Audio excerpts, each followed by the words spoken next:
See if we can get our YouTube going. Yes, here we go. June 30th, 2022, one day before Canada Day. Welcome everyone. What's happening with the Canadian Startup Visa Program? Long wait times, ridiculous promises and guarantees by immigration lawyers, consultants, and not enough support by the designated organizations which sponsor you over here.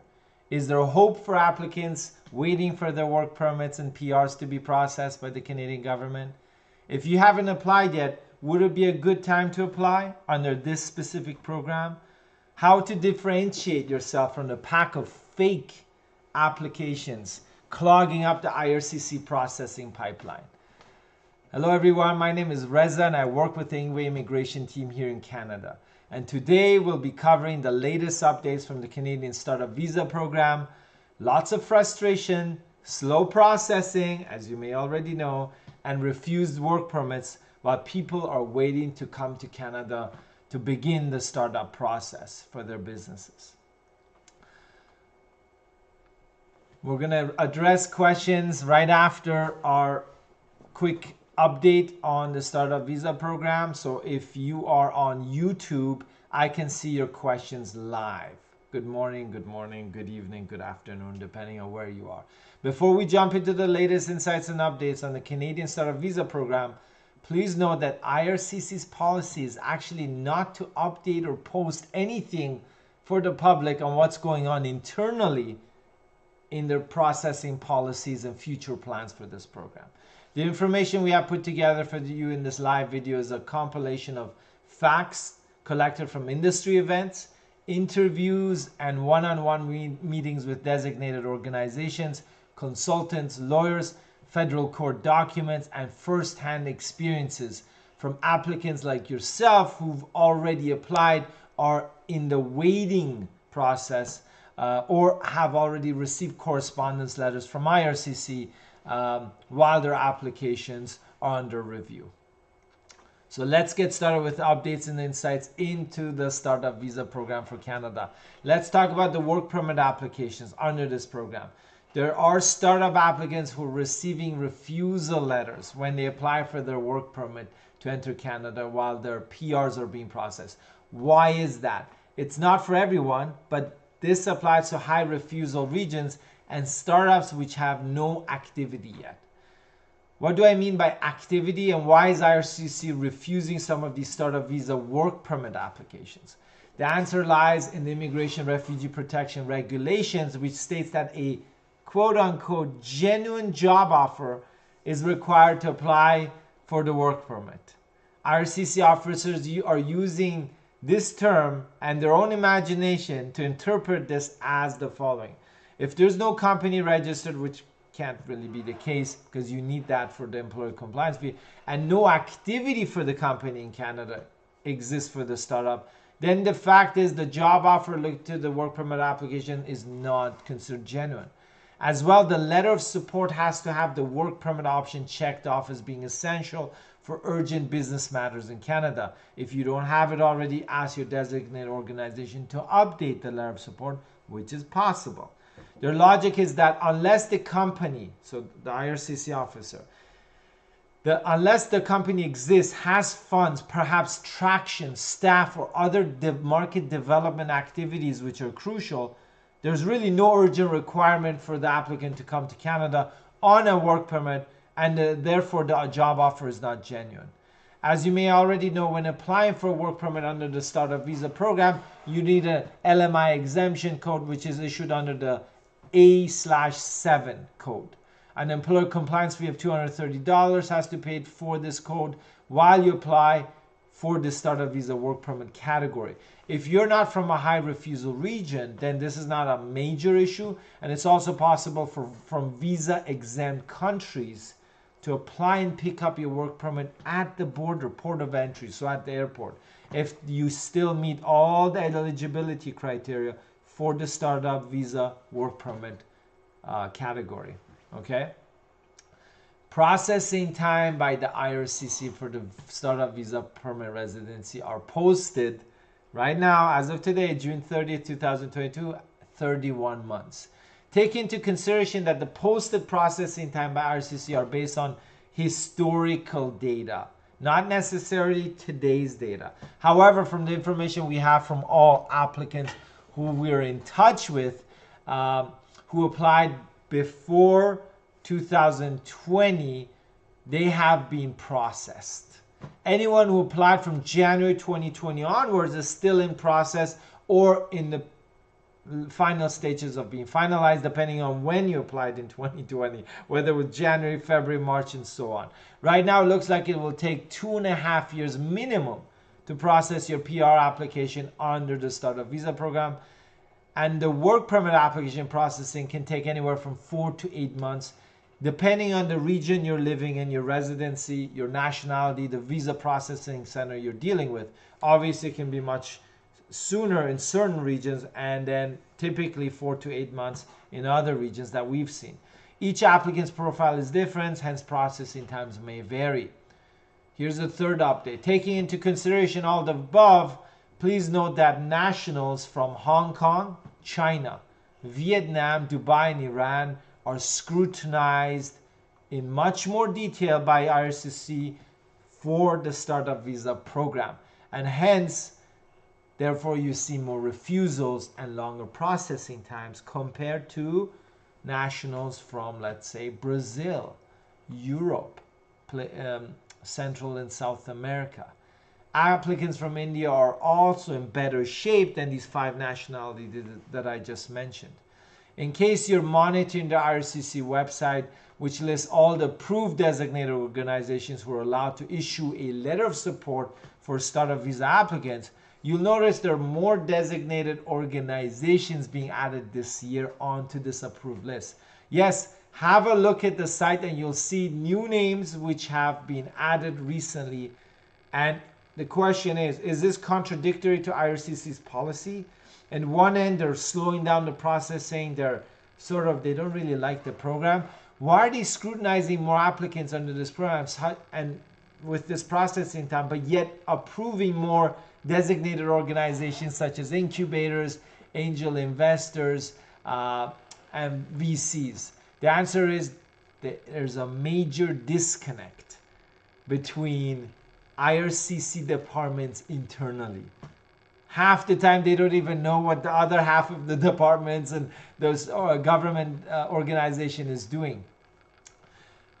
Plus, you have to consider that NACO, National Angel Capital Organization, is the nonprofit body which approves and handles the designation of organization under the Startup Visa program on behalf of IRCC, right? So they have an organization body that approves them, but at the same time, IRCC internal processing is kind of pushing back on applications, but they're adding new designated organizations on their approved list, right? It's all very contradictory.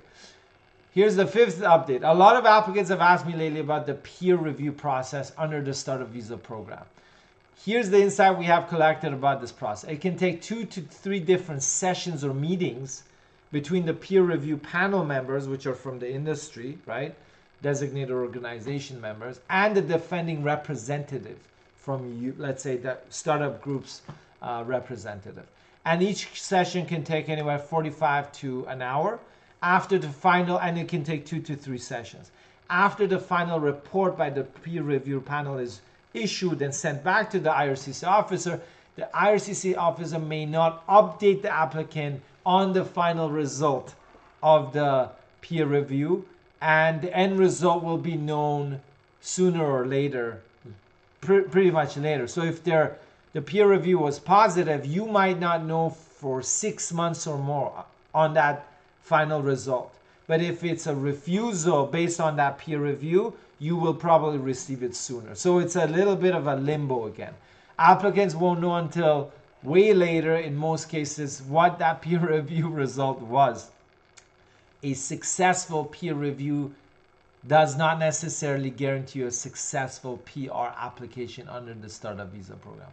6th update. What is a progress report requested by IRCC and for the Startup Visa applicants, and why are they issuing it to these applicants under this program?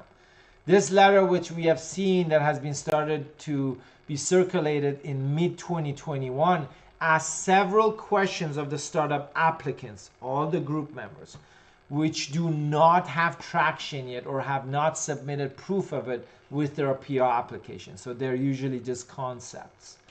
These are some of the questions you may see on this letter from IRCC, and each case can vary. So these questions could be different on each letter.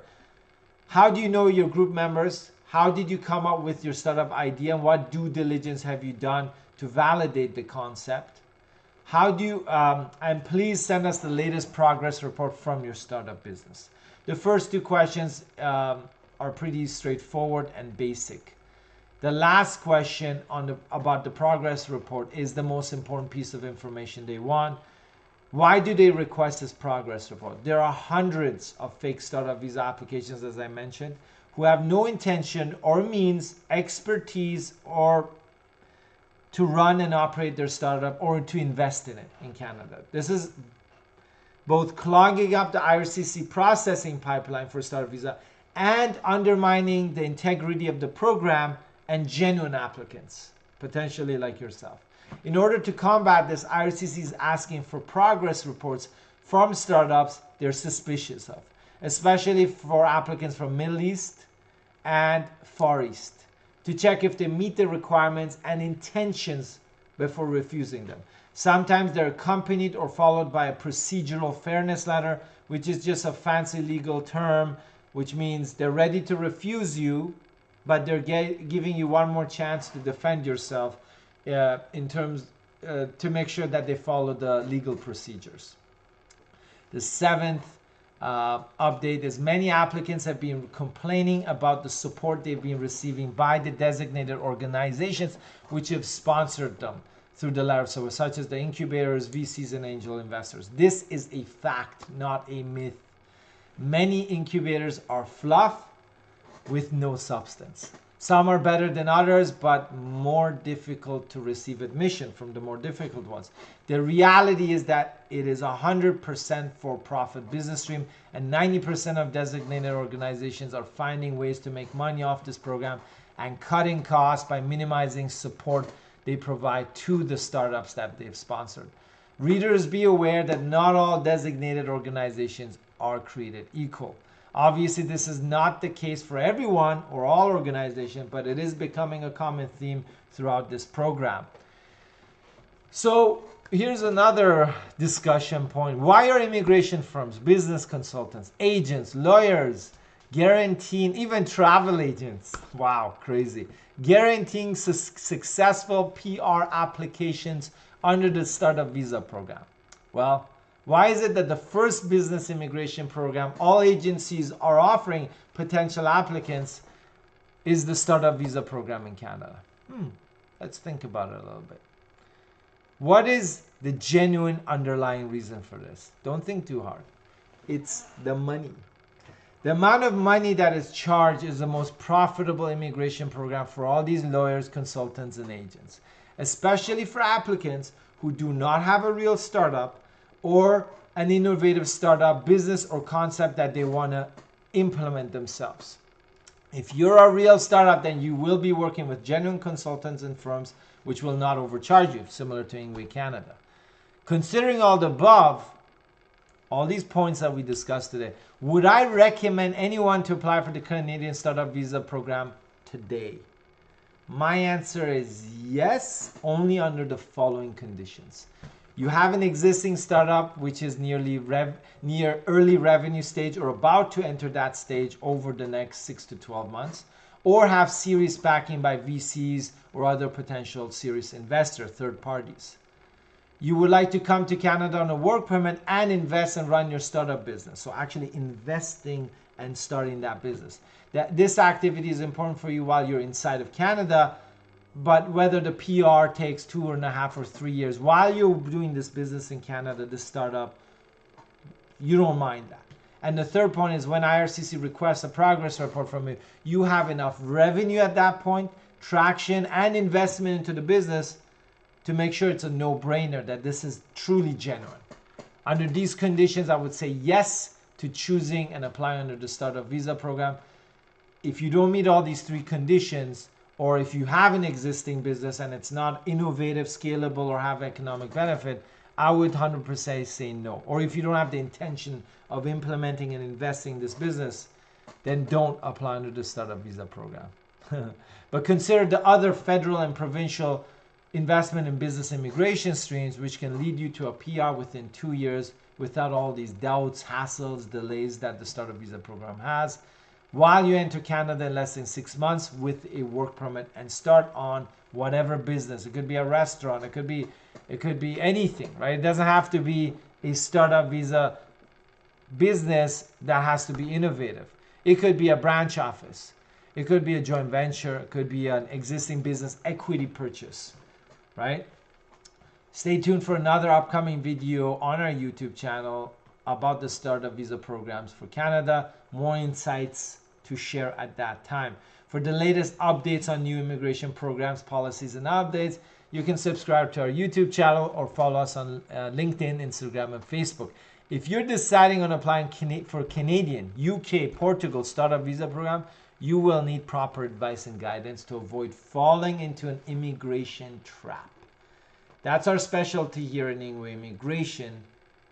I don't guarantee you anything, but what I will guarantee is that you will know what to expect. The entire process clearly outlined for you, all the risks and areas where we will support you 100%. No surprises, just results. During the time you work with our specialized business team, a project coordinator will be assigned to you to meet with you regularly to check your business status, guide you in the right direction to make sure you gain enough traction, and assist with your networking. We will guide and support you throughout the entire endorsement letter or letter of support process and the immigration process until your work permits and permanent residencies. We have $1 million liability insurance which protects you and us from fraud and mistakes, as well as a dedicated client trust account here in Canada. We help applicants from over 47 different countries. If you require assistance in terms of business immigration, click on the link in the description of this video for a free assessment. If you already know what you want, you're serious, your timelines are there, you're ready to apply, you can also book a one-on-one consultation session with me using the consultation link also provided in the description of this below this video. And if you have general questions, well, join us here on our YouTube live every Thursday, 9:30 a.m. North America Standard Eastern Time. That's local time in Toronto, Montreal, Ottawa, Miami, Florida, New York, just to give you an idea. And this is where we answer all the questions for free every Thursday, right? This is where we share information. This is where we exchange information. And we're going to jump into that right now. Let's look at these comments, folks. So, let's see. Whoa, we got some viewers here. Let's press like when I've asked you a question. Okay, we've got a Spanish question. I got to translate that in Google. Shan said, good morning, Reza. Dio Guajardo. Hello from Mexico. Hello, Dio. Nice to see everyone joining us today. There's Amigos del Volante. I'm going to translate your question in Google Translate and actually answer you in English, and then hopefully somebody can help you, or maybe you know how to understand English. So that's great. Diego Guajardo says, I applied on your webpage, but it went frozen by the end of the questionnaire, which I hit submit. Should I start again? Regards, Monterrey, Mexico. Dio, let's do this. Just send us an email, info@ingwe.ca. Just say, Reza, YouTube, I don't know, I watched your YouTube, something like that. I will take a look at it and I'll guide you personally. Okay, so we can fill out the form later. Let's first see what you're looking for. Okay, Aya Skina. Hello, sir. Please, I wish to know how long a visitor visa from Cameroon will take. Aya, at this point, nobody knows. To be honest with you, it could take months. I've seen it in weeks, but in Africa, Cameroon, it could take months. And I've seen some weird cases that have taken way longer, so I don't want to estimate on that. Lucia Flores says, hi Reza, I'm applying for my spousal sponsorship from inside Canada. Yeah, I remember you, Lucia. And now they're checking my background. I would like to know how much time it will take for me to have my residency approved. Typically, it takes 12 months from the time you apply successfully and receive your file number. It can take 10 to 12 months, but let's say worst case 12 months if they don't suspect anything, if there's no interview involved. But usually 12 months. So if you've already reached that 8-month or 10-month mark, next couple months you should be good to go. So it depends on where you are in that 12-month period while you're inside of Canada. Rees Melchor. Hello, sir. I'm from the Philippines, planning to apply for a student visa for September 2023 intake via Student Direct Stream. How long would that probably take? It can take anywhere from, I would say you can estimate 4 weeks to 8 weeks maximum. SDS is literally supposed to be in 2 weeks, but sometimes they can't do it in 2 weeks. So depending on your intake period and when you apply, because it's a September 2023, if you apply now, it might take months because they're going to be like, okay, this person, it's not a priority. Find a Health Solution. That's a cool name. Hi, is it possible to get a study visa in Canada? And if they're on a visitor visa, and would you recommend to fast track the student visa process? Okay, so the question is, can you convert to a study visa while you're inside Canada, the visitor visa, and fast track the visa process? You cannot fast track it, boom. But it is possible to convert only if you meet specific eligibility criteria while inside of Canada. So not everyone can apply. There's specific eligibility criteria. If you need help, email us. Love to help. Juvelin Bocauto. I like that name. Hi Reza, my name is Juvelin and currently working here in Taiwan. Oof, nice. I've been to Taiwan. I used to have an office in Taiwan, Kaohsiung. I think they had great beef biscuits, like brisket. I don't know what was the soup. I have applied in one consultation agency, work experience of semiconductor and electronics company for 13 years, assembly NOC 9523. Okay, good. I mean, that's great if they're hiring you. Let me know what the question is, so just keep on typing. Lucia Flores says, if I paid my sponsorship fees in 2021, do I need to pay any difference between the increase of the fees? No, you do not. I'm going to translate Amigo del Volante's question, which is in Spanish. And yes, folks, I do really need to learn Spanish. Okay, it's high time we learn all the languages. I'm lazy or just busy.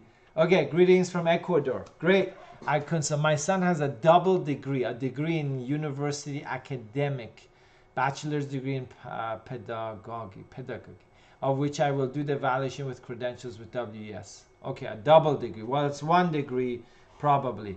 Steering wheel friends has other, okay. Steering wheel friends has his other automotive mechanics degree. Okay, he's got another. Is a craftsman obtained in a training center with the endorsement of the National Board of Artisans, which is a government entity. Okay, you do have to do a WES because maybe they will consider this your first degree bachelor's as a bachelor's 3-4 years, but the other degree automotive, maybe it'll be a certificate, maybe it won't be. So you really do need to do the WES, amigo del volante. I cannot tell you right now what WES was going to convert to or assess, right? I'm in Kaohsiung. Yeah, Kaohsiung. Nice, Juvelin. So what is the question, Juvelin? You have a job offer, they have an LMI or they're sponsoring you through some kind of provincial program, or I have applied in one consultation agency. Yeah, so if they don't already have a job offer and you're just applying, formation will be the next step. Will it take a long time of waiting? Yeah, so if you go through these agencies, they could just put you in a database and charge you money. That's usually how it works. We don't charge money, but unless you have an employer yourself, we can help out with that. But with an agency, you pay and you're stuck in a database. Whether they find you a job or not is tough. 80% of the time it's a no. Okay, so don't pay a lot of money for that and don't get your hopes up. I would look at other other immigration streams in general if you're serious about immigrating, okay, to Canada. That's fine. They give you a Canadian CV format and you'll be in their database. But unless they have an employer ready to hire you to interview, then you're just going to be sitting around. And find a health solution is saying, how long is the open work order validity? Open work order valid. If I obtained it as a spouse of an international student, would I be able to get permanent work on that visa? An open work permit is as valid as long as the study permit of the international student who will be your spouse. Okay? Would I be able to get permanent work? You will be able to get work. It's an open work permit. Whether it's permanent or not, that's a different question. But you can work until your spouse graduates and they apply for postgraduate work permit and they have pay stubs for a NOC 0A or B occupation. I know that's a lot of information to say in less than 10 seconds, but yes, there is eligibility criteria and it's an open work permit. And yeah, you can work and gain that Canadian work experience until the validity of this work permit or through the extension. Please wait while we try to reconnect. Okay, we are going to, I am in study chat disconnected. And we have another comment by Cybertruck. Hi Reza, I saw your last video as well. It's healthy for views at YouTube to the title of videos such as SUV program changing or stopping and later clarifying them predictions. Yeah, no, I mean Cybertruck 999, the point is those are predictions that we have that the startup visa program will change. Okay, and you will see some of those changes in the next 1 to 2 years. It's quite important that people are aware of these changes that are coming up. Okay, we got this. Any other questions before we sign off? I believe the chat has disconnected in YouTube. But folks, we're here every Thursday, 9:30 a.m. North America Eastern Standard Time. If you have questions, or even if you're upset, maybe you don't like the videos, maybe you don't like the information. I think Cybertruck 999 didn't like the video I did about my startup visa predictions. The key is there'll be one day in the next 1 to 2 years where I will refer back to that prediction video and say, voila, I told you so. But so far the programs is the same as it was before. We've given you all the updates today. If you're seriously thinking about coming through startup visa through UK, Portugal, or Canada, we can help. But we're going to tell you the truth and tell you if you're eligible, if there's other programs that will meet your requirements better. Because the startup visa program, you got to be patient in Canada. In the UK, you can get in within 3 months as on a work visa, but you do need to invest and run the business. So it's a hybrid entrepreneurial startup program. In Canada, I believe they're stuck with a program they designed that they had no clue about, and now they're trying to fix it while they're going. Okay, so folks, we're taking